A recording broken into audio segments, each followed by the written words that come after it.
Welcome back to my channel. I am Navjot Kaur. हम कर रहे थे पार्लियामेंट्री मॉडल।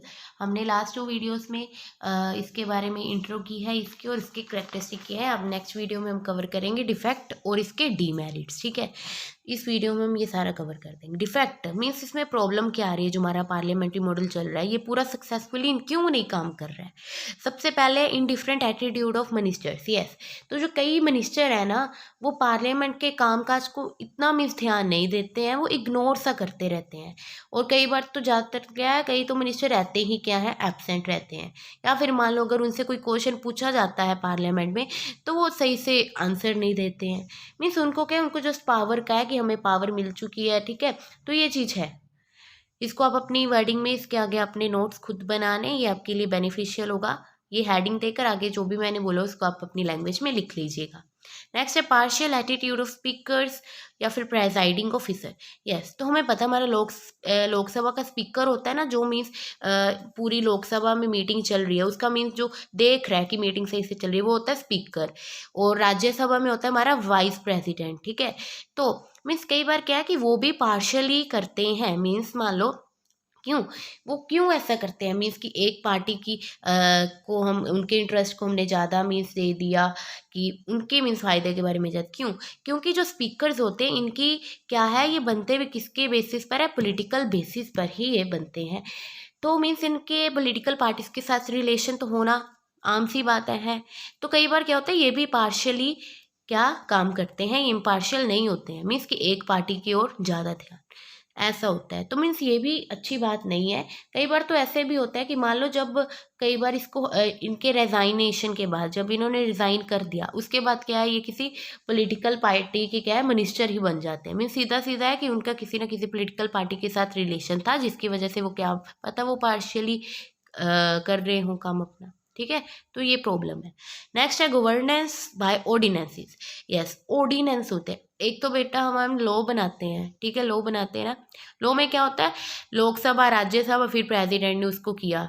ठीक है, मीन्स लोकसभा से भी मंजूरी, राज्यसभा से, फिर प्रेसिडेंट ने। पर ऑर्डिनेंस में क्या होता है, ऑर्डिनेंस में जो हमारे प्रेसिडेंट हैं वो ऑर्डिनेंस पास कर देंगे किनके कहने पर, काउंसिल ऑफ मिनिस्टर्स के कहने पर। मीन्स कोई लोकसभा ने कोई राज्यसभा ने, सिंपल काउंसिल ऑफ मिनिस्टर ने कह दिया उसके बेसिस पर। अब ऐसा भी हो रहा है, गवर्नेंस मीन्स चल रहा है रूल ऑर्डिनेंसेस के कहने पर भी। कब ये होता, कब है वैसे ऑर्डिनेंसेस कब पास करते हैं, जब पार्लियामेंट का सेशन नहीं होता है और ये प्रेसिडेंट करता है। ठीक है, on the advice of council of minister. तो ये भी कोई सही तरीका नहीं है, क्योंकि पहले लोकसभा में होना चाहिए फिर राज्यसभा में। मीन्स ये प्रॉपरली होना चाहिए, पर कुछ सालों से कई कई इश्यूज पर ऑर्डिनेंसेस के बेस पर ही किया जाता है। ठीक है, तो ये जो पार्लियामेंट की रेप्यूटेशन पर ये एक सीरियस थ्रेट है, सीरियस डैमेज है। ठीक है, नेक्स्ट है मिस यूज ऑफ आर्टिकल 356। अब 356 आर्टिकल है क्या, इसका मीनिंग होता है कि जब मान लो कोई सरकार, ठीक है, जब कोई सरकार अच्छी तरह से सरकार चलाने के काबिल नहीं है, तो उस जगह में क्या है, एमरजेंसी डिक्लेयर कर दो। मीन्स सरकार है एक सब से ना, एक मीन्स से उस सरकार को ख़त्म कर दो। क्या किया जाता है, अब कई सेंट्रल गवर्नमेंट क्या है, इस आर्टिकल को मीन्स आर्टिकल 356 को गलत यूज़ करती है। कैसे, क्यों, मान लो जिस स्टेट में ना उनके ओपोजिशन पार्टी वाली सरकार है, मान लो सेंटर में है बीजेपी और किसी स्टेट में ना कांग्रेस की सरकार है। अब सेंटर वाली सरकार को लग रहा है कि मुझे ये सही नहीं है, तो वो क्या करेगी कि अपनी पावर है उसके बाद, तो वो क्या करते हैं, कई बार सेंटर वाली सरकार को, सेंटर वाली सरकार स्टेट वाली सरकार जो है उसको डिसॉल्व कर देती है बाय दिस आर्टिकल, कि हाँ जी जो कॉन्स्टिट्यूशनल मशीनरी है वो सही तरह से काम नहीं कर रही है।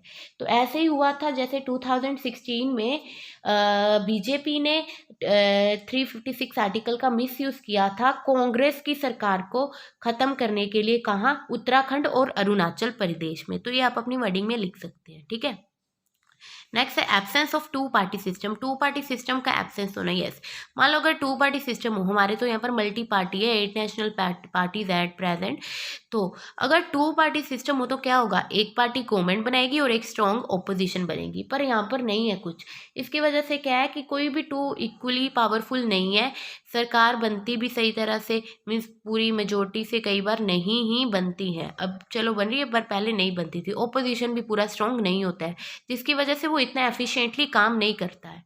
तो मीन्स इसकी वजह से भी प्रॉब्लम आ रही है। ठीक है, अब था कि 2014 में बीजेपी को क्लियर मेजोरिटी मिल गई थी 30 साल के बाद। पहले तो सही तरह से मीन्स कोलिएशन गवर्नमेंट ही बनती थी। नेक्स्ट है पॉलिटिकल डिफेक्शन। डिफेक्शन ये वर्ड आपने शायद सुना होगा। पॉलिटिकल डिफेक्शन होता है कि जब ना पार्टीज वाले मीन्स जैसे जो एक पॉलिटिकल पार्टी का मेंबर है वो ना पार्टी चेंज कर ले, या सिंपल हम कह दें इसको, पॉलिटिकल डिफेक्शन क्या होता है कि चेंज पार्टी फॉर पावर। अब मान लो इलेक्शन हो गए, देखा एक बंदे ने कि हाँ जी इस पार्टी की सरकार बन गई है, तो उसने जल्दी जल्दी पार्टी चेंज कर ली मीन्स अपनी पावर के लिए कि क्या पता मुझे भी कोई मिल जाए डिपार्टमेंट, मुझे भी कोई अच्छी पोस्ट मिल जाए इसमें। तो पॉलिटिकल डिफेक्शन की वजह से भी बड़ी प्रॉब्लम्स आती हैं। ठीक है, तो अभी हमारे जो कॉन्स्टिट्यूशन में 52 अमेंडमेंट हुई थी।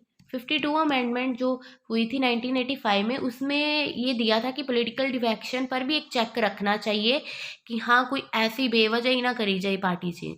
बट वो भी अच्छी तरह से काम नहीं कर रहा है, जिसकी वजह से भी कई प्रॉब्लम्स आ रही हैं।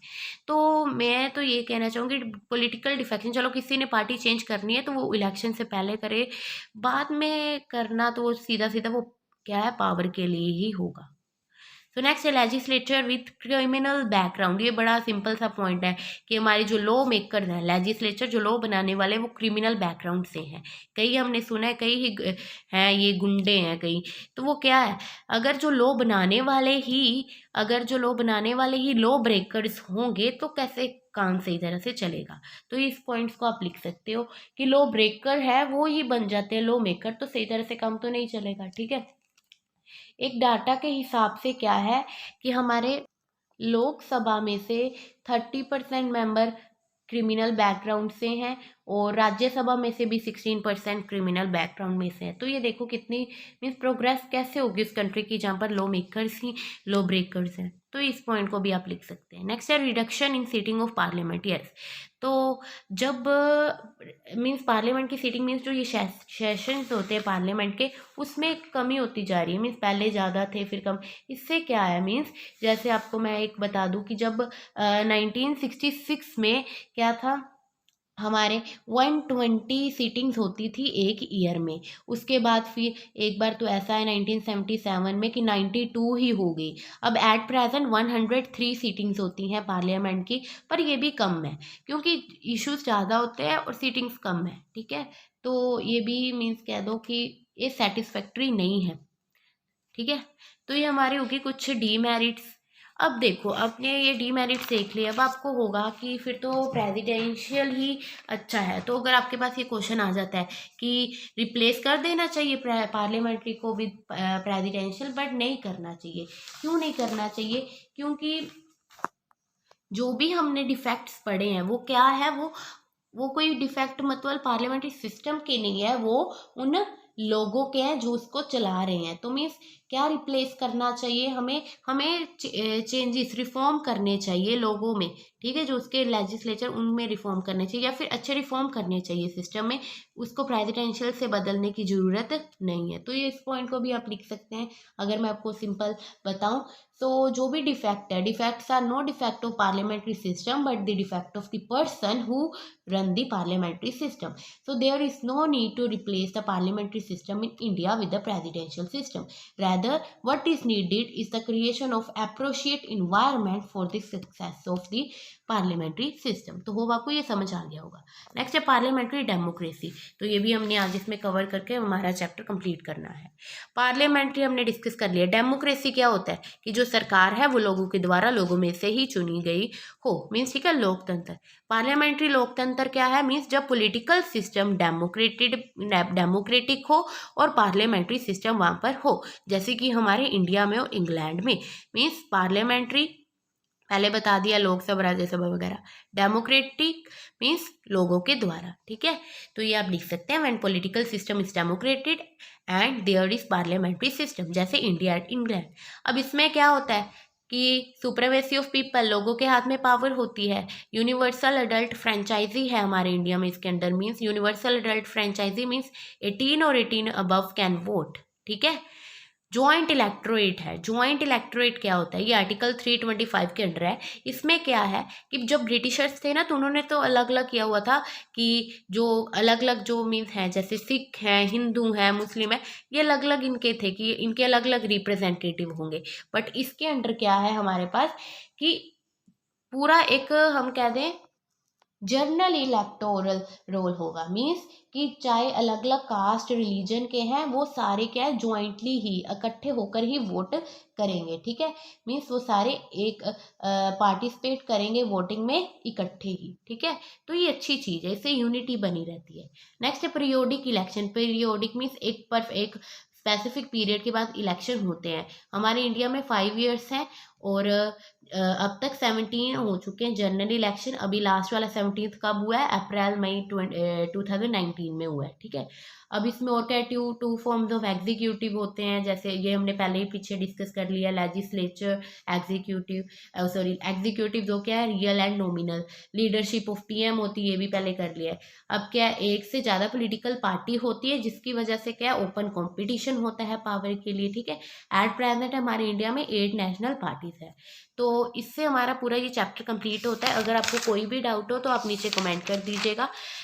So thank you for watching the video. If you like, so share with your friends and subscribe for more. Thank you.